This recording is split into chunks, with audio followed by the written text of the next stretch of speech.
music or dance therapy. Hi, we will start again because recording is in progress. So, hello everybody. I am Jennifer Yang. I'm a physician, rehabilitation medicine, and I am connected with the Philippine General Hospital Department of Rehabilitation Medicine residency program. So, one of my clinical interests is performing arts medicine, which I like to say is the simple way of explaining it, it's like sports medicine, but it's for people who dance or play instruments or do any other performing art like theater, acrobats, etc. So briefly, there are some elements of sports medicine and occupational medicine, but also we address the unique needs of performing artists as well. Like one of them we will be talking about today would be nutrition for dancers. So rehabilitation medicine does not have a monopoly on performing arts medicine. You can be a psychologist, uh, uh, ear, nose, and throat specialist, for example, for singers.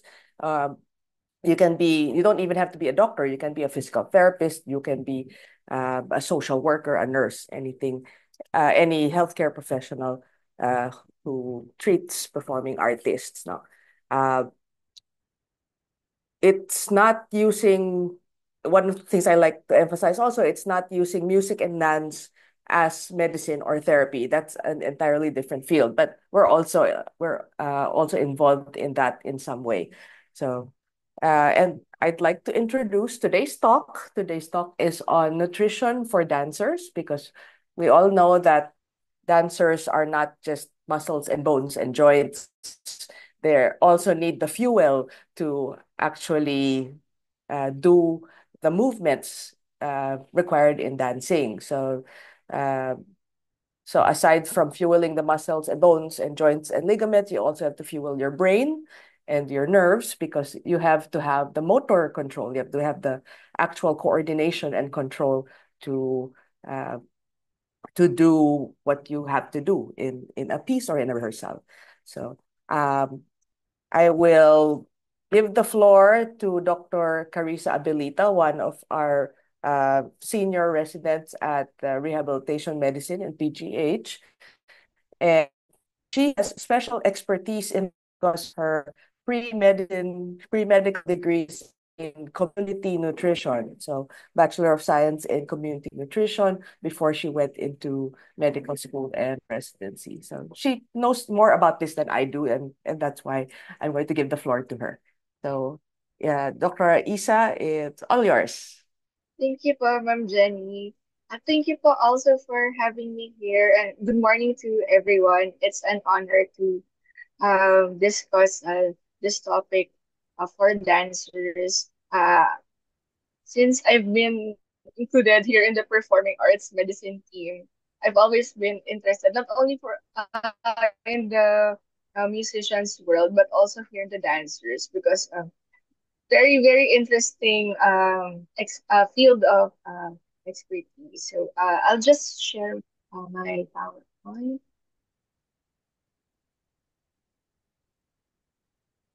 Okay, can everyone see the PowerPoint po? Yes. Um, so yes for me. How about for the people in the studio?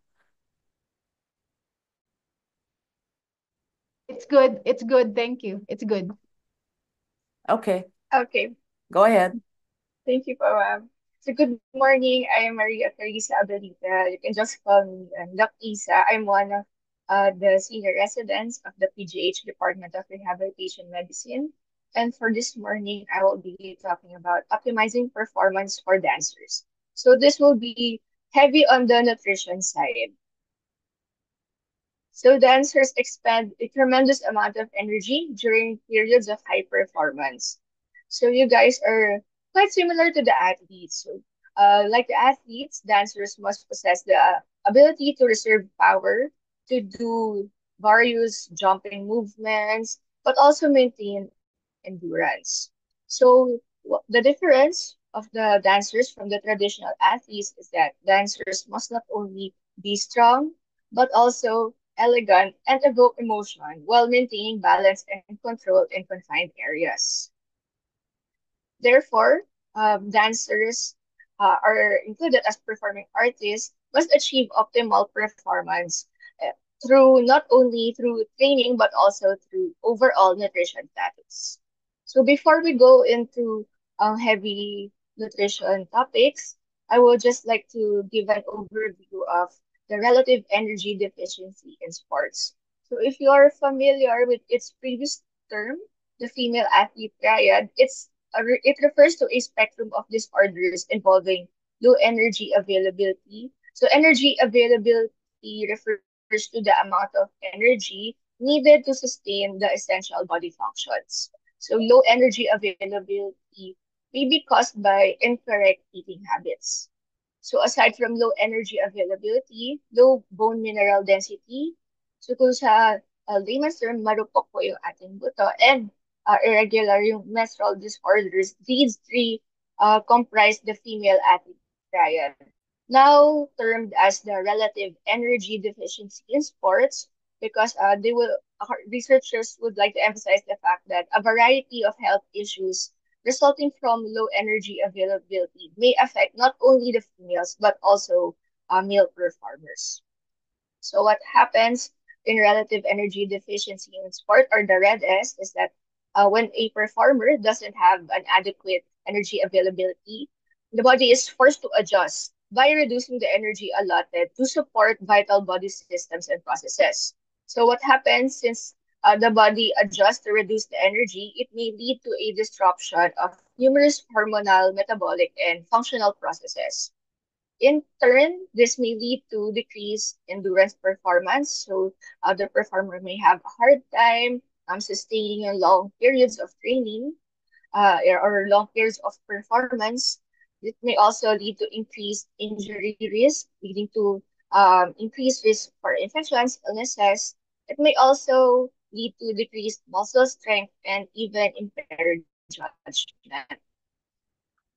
So therefore, proper nutrition plays a critical role not only for the preparation of the performer before the events, but also for preventive measures, and it also plays a therapeutic action addressing the nutritional management of the low energy availability effects. Therefore, in achieving optimal performance for our dancers, we need nutrition, but not only that, we would need rest and exercise too. I think the exercise part, we can relate to that because you have been undergoing continuous training naman. So let's go into the nutrition part. So as mentioned earlier, dancers require superior speed, strength, dexterity, and stamina during performances to perform at an optimal level. So proper nutrition comprises of the macronutrients, our carbohydrates, proteins, and fats, and we also have the micronutrients, the vitamins and minerals. So we would focus mostly on the macronutrients since these are the main energy sources of the body. So it's uncommon to find energy availability deficits that are coupled with poor nutritional intake. And poor nutritional intake again may lead to low energy availability, increasing risk of the test. So let's start with the most important macronutrient, so the carbohydrates. So these are the main fuel of the body. Kung sa sasakyan, ito po yung parang gasolina. Ito yung main na gasolina po. So carbohydrate intake improves the ability to sustain the long activities, moderate to intensities. It may also play a role in dealing fatigue and it may support metabolism. So carbohydrates are very tricky. There are two types. We have the simple and the complex carbohydrates. Okay po. So sample po of simple carbohydrates are the sweets po, fruits, fruit juices, okay? And while the complex carbohydrates, these are the ones that are staples in our meals. So for us Asians, we have the rice. For the Westerners, they have the bread, pasta, even the root crops po are considered po as complex carbohydrates. Also, the fiber contained in the vegetables po are considered as complex carbohydrates. Okay. Another difference between the two types of carbohydrates is that the simple carbohydrate, we going to the slide for the time of intake of meals. So for the protein, macronutrient, proteins are important to in tissue repair, also a secondary source of energy supply. So we need this since the dancers are in long states of physical motion and high physical intensity. So during prolonged periods of performance, if there is increased risk of injury and damage to muscle tissue. So it is important to consume adequate amounts of this protein to recover from the injuries. Just a caveat, a warning, chronic overconsumption of protein may be associated with various diseases. So another macronutrient, the third one, is the fat. So we're all very wary of this macronutrient. Some of us would limit this and cut it out of the diet. Should still include this because it helps in not just for secondary energy fuel, energy supply, but also for the enhancement of the absorption of our fat soluble vitamins like vitamin A, D, E, and K. So just like the proteins, we should also be wary of our ingestion of this macronutrient because if we are ingesting fats that are high in trans fats and saturated fats, it may lead to health complications such as heart disease and even stroke. So in our nutrition days, they will just repeatedly say that uh, eat yung proteins and fats, even the carbohydrates, yun sa tamang portions. So here, very crucial, the timing of intake. So ideally, according to the literature, 30 to 60 minutes before a performance, you can consume one piece of a cereal bar, a small jam sandwich, or a piece of fruit.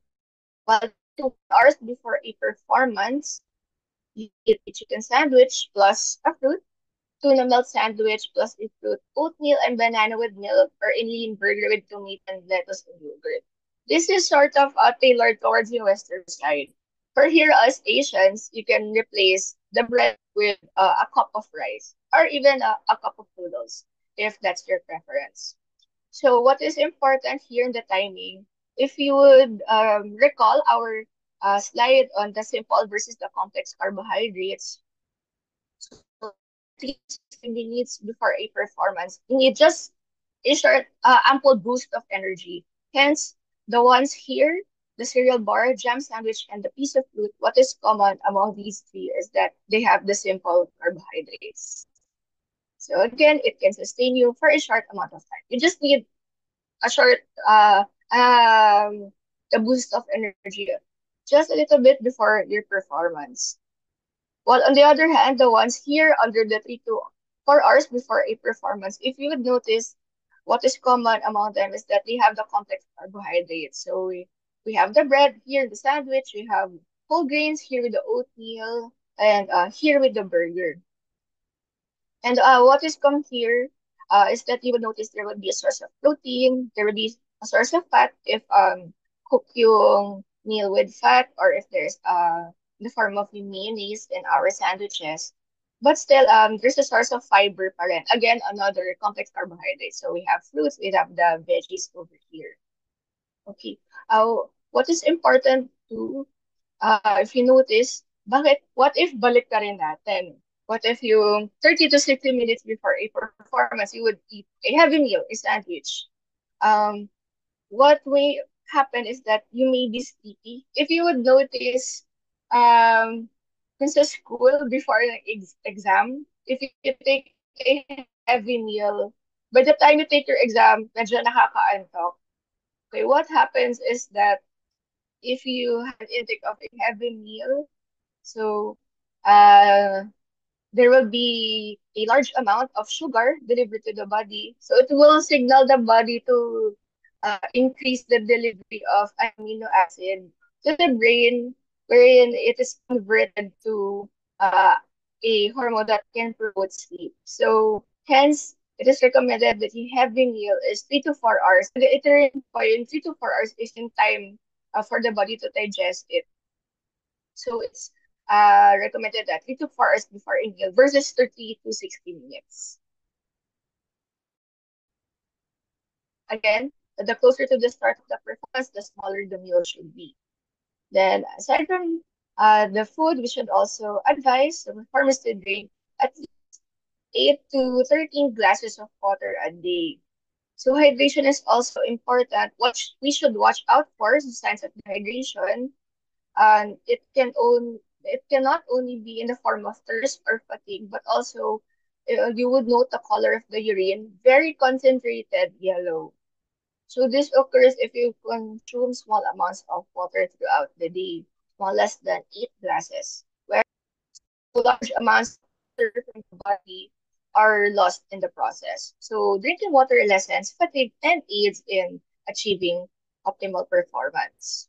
So aside from that, it aids in the transport of nutrients, elimination of waste, regulation of body temperature, and is involved in various chemical and metabolic reactions in the body. So again, the daily requirement is around 8 to 30 glasses of water a day. So aside from water, so we have the most popular beverage after water, which is coffee.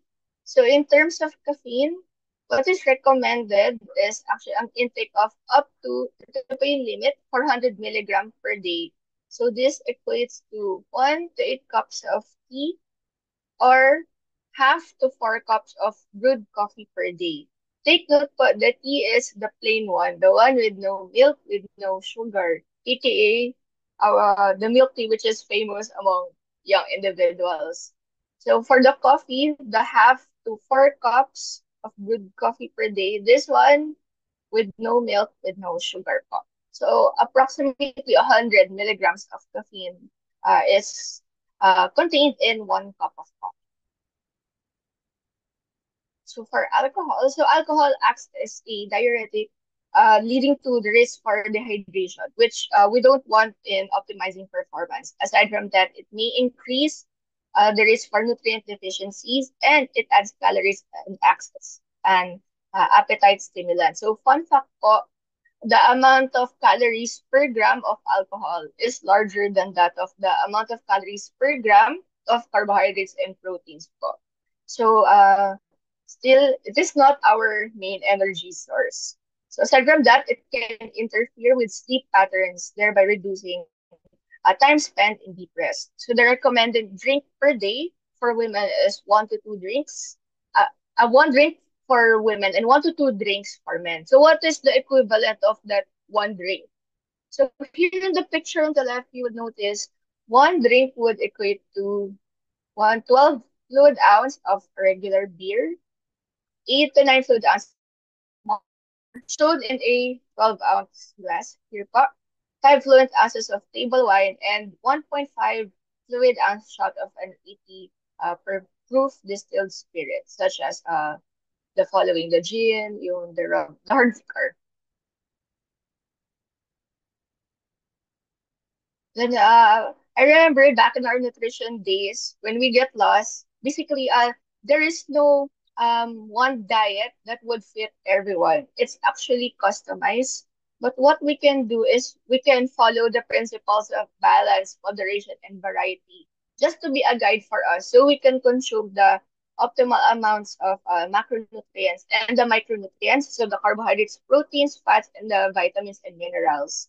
So here, flash in the picture is what we call the pinggang Pinoy. So if you notice, almost half of the plate here would comprise of the glow. Okay, di ba yung, dun na makikita tayo, yung glow foods. So go foods would be yung carbohydrates, grow foods would be the proteins, and the glow foods would be yung mga vegetables and fruits. So here in the pinggang Pinoy, if we use this as a guide, half of the plate would be for the vegetables and the fruits. Then the other half, you can divide it for the grow, the protein, and the go, the carbohydrates. If you notice, the carbohydrates, the go foods, has a bigger portion than the grow foods since it's the main fuel source of the body. Okay, so in the concept of balance, moderation, and variety, what we could do for balance, so there should be a representation of the go, grow, and glow foods in their plate. Okay, so meron pong carbohydrate, may source po of protein. It can be a chicken, a beef, pork, fish po, even yung tofu, eggs. Okay po. And then there should be a representation of the glow foods that can be in the form of mga vegetable dishes po.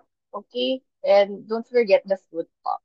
So for the moderation naman, eating the appropriate amounts, not too much and not too little. Not too much. We don't want the risk for various cardiovascular diseases. Okay, not too little. We don't want to compromise the nutrient deficiencies naman, which can lead to yung low energy availability, as mentioned earlier. Okay, but that is for the moderation. Not too little, not too much. And for the variety, not eating the same type of food every day. So it is recommended to have rotate, not well, you sa ating Asians, we get it naman po, rice every day. Rice is life. So it's okay po, rice every day. But if you want for variety, you can have rice for breakfast, bread for lunch, pasta for dinner, tapos rotate na lang po yun. For the protein, you can have chicken, kaya Monday po, Tuesday, fish naman, or breakfast, chicken, lunch, fish, beef for dinner. Yan, i-rotate lang po. Then for vegetables, different kinds of vegetables. So yung variety is important because you cannot have all of the nutrients in just one type of food. Rice cannot have all of the protein, all of the fiber, all of the vitamins. Yung protein sources, they're not so high on carbohydrates naman, not so high on the fiber. Yung mga vegetables naman, not so high on the protein, but high in fiber. So if you have a variety of these foods, you can consume the adequate amounts of the macronutrients. So where does fat come into this? So yung sa way po nung pag-cooking, tayo mga Pinoy, we're fond of fried food. Yan, doon po na-incorporate yung fat. Or even yung sa palaman po, if yung sa bread, it's sa butter. Okay. So aside from food, in optimizing performance, we can not forget to have rest. So this can prevent musculoskeletal disorders and injuries due to overuse. Okay, because yung dancers we are involved in repetitive work.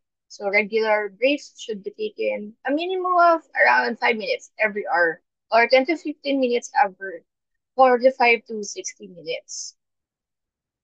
Also, don't forget to exercise. So this can have significant increases in cardiovascular fitness, skeletal muscle endurance, reaction time, and decreased incidence of depression and anxiety too. So it is recommended just a guide aerobic exercises, 5 sessions of moderate intensity exercises per week, at least 30 minutes per session, or 3 sessions of high intensity exercise per week, at least 20 minutes per session. And for resistance exercises, 2 sessions per week, 2 to 3 sets of at least 10 to 20 repetitions with 90-second rest in between sets. And that's it. Thank you po for listening to my lecture.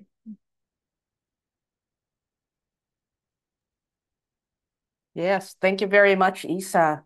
Um, Thank you very much also again to Artisan Point for having us and for helping us disseminate information about keeping our dancers healthy, you know. One thing I want to point out with the exercise, I know dance is already an exercise and you can get tired from this. It's, you know, it's a Yes. mix of athleticism and aesthetics. So you're very athletic while trying to look pretty and have nice, very nice lines and being graceful. But I think what I want to emphasize here is you can't use dance as your only exercise. You also would like to have some what we call cross training. So core strengthening, Pilates, yoga is also a form of exercise. So you can use all the muscles in your body and not just those which are specific for dance. Um, And then the other thing I want to add is this low energy state, no? Um the reduced energy, the red S. Apa, relative Yes, energy relative energy deficiency. deficiency. Apa, ma'am? Um well, I lost my train of thought. Oh, I want to add here that Apa, sometimes as dancers, we want to ascribe or aspire to a certain body type, which is payat, usually, di ba? So, and because of that, we limit our intake. So if we limit our intake, that will have intake, meaning you limit your food, you go on a diet, you drink more water than actual food. ma'am? Um, that can cause the relative energy deficiency. So it's important to have enough energy coming into your body so you can expend that energy as you dance, as you practice your craft. Um, and let's see. Doc, Dr. Yeah, Sid, Dr. anything Jen, else? thank you Yes. for pointing that out because most of the dancers, as they grow older, of course, they have to ascribe to a certain body type. Mm, Yes. yes. And so, as Filipinos, we don't really have that kind of body type in general. So, what is your advice, Dr. Carissa, if they do so need to limit their intake? What would be the food groups that they should focus on or limit? I think we can focus on the macronutrients, the carbohydrates, proteins, and fats. Uh, for the dancers po, we can just use this po as a guide po, ma'am. Uh, just make sure po na not everything is taken too much po. Uh, for me po, mama, there's no just taking po yung the right amounts po, ma'am. Um, for yung rice, for example, ideally it's just 1 cup. Then for the protein, for example, one drumstick or one medium sized na fish. The same here po, if you use the Pinggan Pinoy po as a guide po, just make sure na it comprises around 1/4 of the plate, but then half of the plate is more of on the fruits and vegetables po. So, careful na lang po with the fatty foods. The ones that we should limit po are too much fatty foods, too much high protein foods because we don't want to put the dancers naman po in risk po of the cardiovascular diseases. So just Yeah. make sure po that the dancers would have intake po of a representation po of the go, grow, glow foods po. So there is carbohydrates po in form of the rice po, bread or pasta, even potato po. Potato is alma kamote or considered as carbohydrate po, then make sure that there's a protein source in the form of the chicken, fish, beef, or pork, or even tofu po. And there's a representation of the glue foods po in the form of the vegetables and fruits. So just make sure that there's a representation of everything po on their plate. That would suffice po.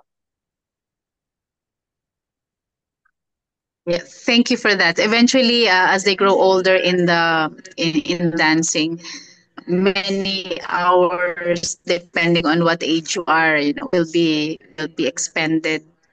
So I think energy will also need to be adjusted, and the Mm, food intake as well. So Yes. this is really, we always say that to make a dancer, we need a whole village to take care of that profession should it come to that, right? So yes, yes. thank you very much. I don't know if the others would have questions, Yeah. I'd but we also are in the studio. There are so many parents. yeah.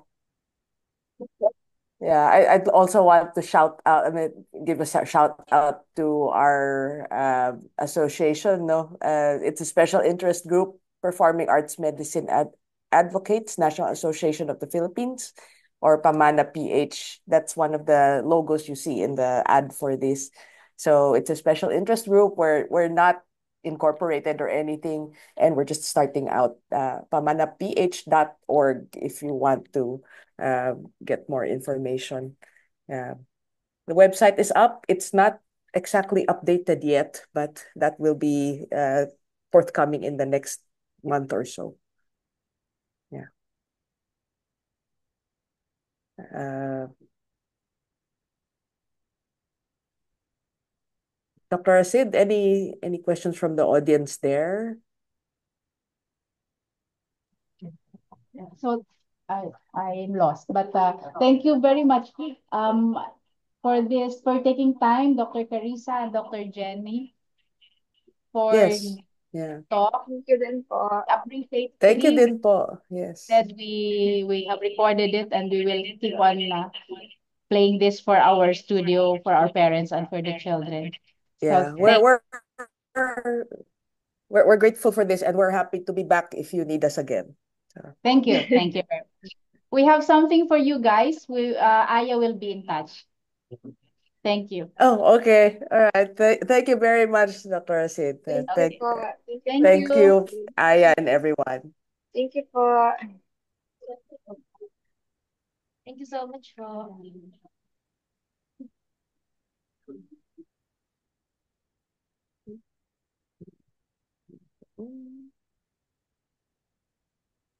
Doc Jen. Thank you. Till the next one. Thank you po. Thanks, Lulu. Thank you, Doc. Thank you.